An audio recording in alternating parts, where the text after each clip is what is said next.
Hello dear student, myself Mohammad Imran Ansari. Dear student, today we will discuss about cell and the unit of life.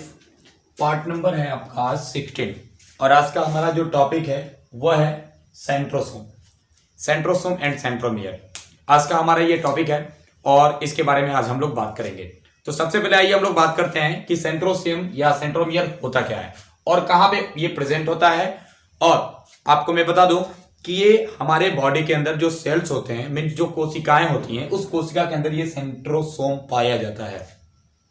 याद रखिएगा कि जितने भी plant cell होते हैं, यानी कि पेड़ पौधों में पाए जाने वाली जो कोशिकाएं होती हैं, उन कोशिकाओं में ये नहीं पाया जाता है।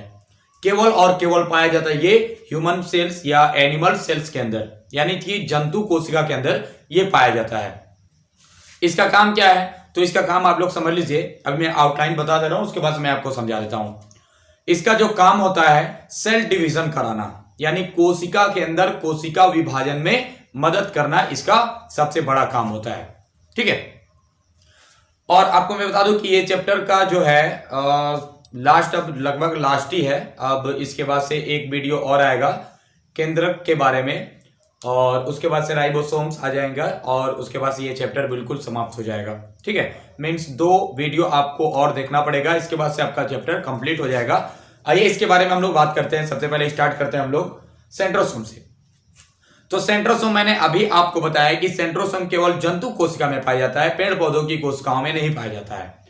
पेड़ पौधों की कोशिकाओं में तो नहीं होता है, लेकिन कुछ ऐसे एल्गी होते हैं, फंगस होते हैं, ठीक है, जिनके अंदर, और कुछ ब्रायोफाइट्स भी होते हैं जिनके अंदर सेंट्रोसोम जो होता है प्रेजेंट होता है, और उनके अंदर सेल डिवीजन का ये काम करता है।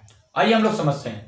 These are found in only animal cell। मैंने अभी आपको बताया कि ये जो आप सेंट्रोसोम देख रहे हैं, जो स्टार लाइक आपको दिख रहा है, सितारा के जैसे जो दिख रहा है, इसको हिंदी में बच्चों तारक काय के नाम से जाना जाता है। तारक काय, इसको तारक काय के नाम से जानता है क्योंकि इसका नाम होता है सेंट्रोसोम। और मैं आपको बता दूं कि ये सेंट्रोसोम तारा के यानी स्टार के शेप के जैसे होता है। आप देख सकते हैं ये स्टार शेप के जैसे दिख रहा है, और ये जो है एनिमल सेल में केवल प्रेजेंट होता है, प्लांट सेल में प्रेजेंट नहीं होता है। These are absent in plant cell. पेड़ पौधों की कोशिकाओं में मैंने अभी आपको बताया कि ये नहीं पाया जाता है, लेकिन कुछ ऐसे एल्गी होते हैं, फंगस होते हैं और ब्रायोफाइट्स होते हैं जिनके अंदर जो सेंट्रोसोम होता है ये प्रेजेंट रहता है। समझ में आ गया?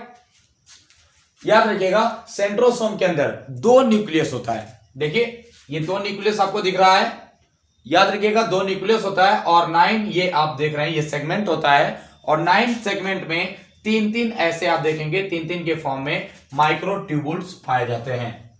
ठीक है। आपको मैं बता दूं कि 9 + 3 मीन्स ये टोटल 9, एंड ये आप देख रहे हैं 3-3 का पेयर, ये टोटल इसके रेशियो में सेंट्रोसोम आपस में जुड़े रहते हैं एनिमल सेल्स के अंदर। अब आइए बात करते हैं ईच सेगमेंट में 90 डिग्री एंगल। अब देखिए यहां से ये देख रहे हैं ये सेगमेंट जो आपको दिख रहा है, ये सभी सेगमेंट एक दूसरे से 90 डिग्री के एंगल पे पूरी तरह से जुड़े रहते हैं। समझ में आ गया? 90 डिग्री का एंगल इनके बीच में पाया जाता है। Each centriole made up by 9 triplet. ठीक है। मीन्स आप देख सकते हैं ये सब के सब कितने होते हैं? 9 ट्रिपलेट होते हैं। 1 2 3 4 5 6 7 8 9 10, ये 9 सॉरी 10 नहीं 9 तक ये होते हैं। और इस 9 में आप देखेंगे तो 3-3 के ग्रुप में माइक्रोट्यूबुल्स पाया जाता है। देख सकते हैं आप लोग इस centriole made up by 9 triplet tubules. समझ में आ गया? ईच सेगमेंट या each tubules have 3 microtubules and make protein. याद रखिएगा अब ये जो आपको 3-3 दिख रहा है, ये 9 जो आपको सेगमेंट दिख रहा है, इस 9 सेगमेंट में आप देखेंगे तो 3-3 ट्यूबुल्स पाए जाते हैं। और ये 3-3 ट्यूबुल्स का काम क्या होता है? इन सभी ट्यूबुल्स का काम होता है कि किस चीज का फॉर्मेशन करना। तो याद रखिएगा प्रोटीन के फॉर्मेशन में हेल्प करते हैं, यानी प्रोटीन को बनाने में ये मदद करते हैं। उम्मीद करता हूं कितना बात आपको समझ में आ गया होगा। अगर इसको आप काउंट कर रहे होंगे तो आपको 8 ही दिख रहा होगा, बट ये 9 होता है। याद रखिएगा 9 आप बना सकते हैं। 1 2 3 4 5 6 7 एंड 8। एक और होता है उसको 9 कहते हैं। ठीक है। मीन्स ये 9 के फॉर्म में होता है और 3-3 के समूह में होता है, इसलिए इसको 9 ट्रिपलेट कहते हैं। Okay, 9 triplet tubules. अब देखिए यहां पर एक और बात करते हैं। Centrosome are cover by a thick layer called centrosphere. ठीक है ना, सेंट्रोस्फियर इसको कहते हैं। ये जो आप देख रहे हैं ना, ये पूरी तरह से इसको कहा जाता है सेंट्रोफियर। स्फीयर, सेंट्रोस्फीयर। समझ में आ गया? उम्मीद करता हूं कि समझ में आ गया होगा।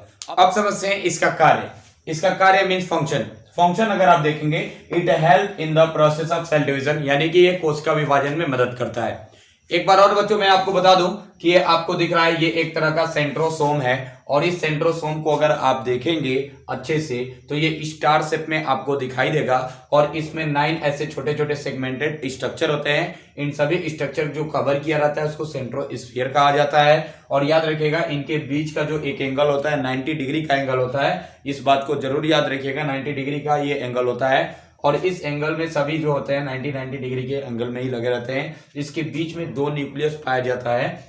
और मैं आपको बता दूं कि ये इसके बाहर आप देखेंगे तो बहुत सारे 9 ट्यूबल्स होते हैं, और सभी ट्यूबल्स में छोटे छोटे माइक्रो ट्यूबल्स लगे रहते हैं। जैसे कि देख सकते हैं, इसको ट्रिपलेट के फॉर्म आप देख सकते हैं, 3 के समूह में ये है, 3 ऐसे दिखाई दे रहा है। 9 है तो 9 एंड 3 है तो 3 मीन्स 9 ट्रिपलेट के फॉर्म में ये एक दूसरे से लगे रहते हैं। और आपको बता दूं, इसका मेन जो फंक्शन होता है वो होता है सेल का डिवीजन करना, कोशिका का विभाजन करना।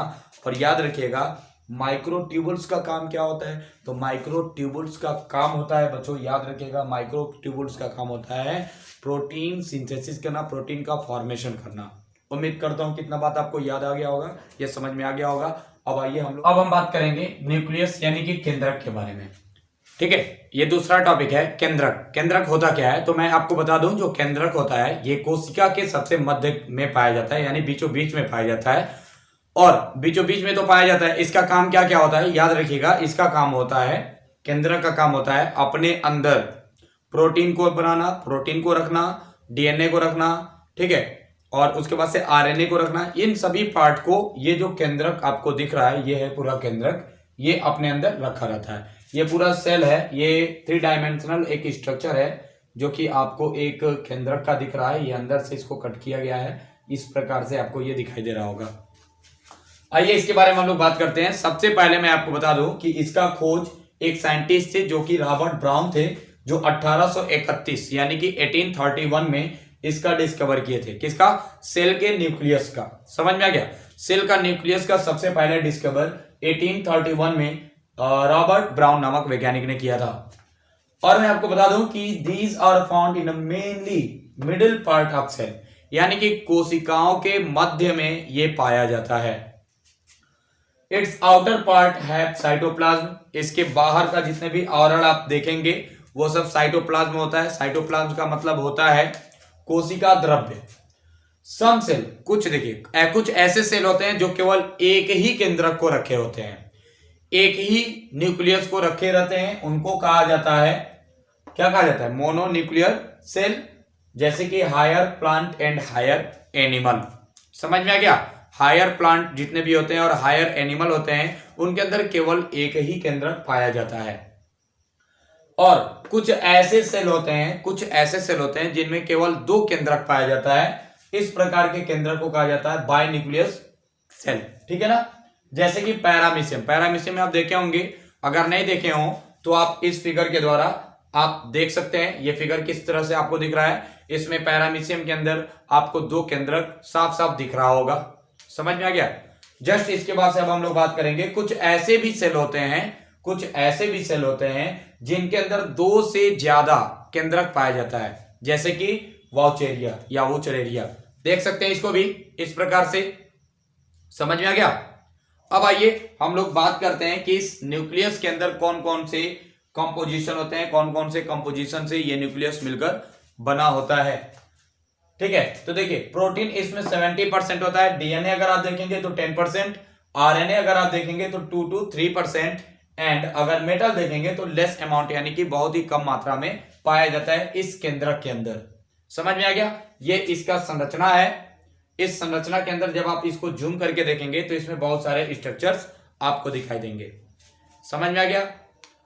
अब उम्मीद करता हूं कितना बात आपको समझ में आ गया होगा। आज के लिए इतना ही रहने देते हैं। ठीक है, thank you for watching this video.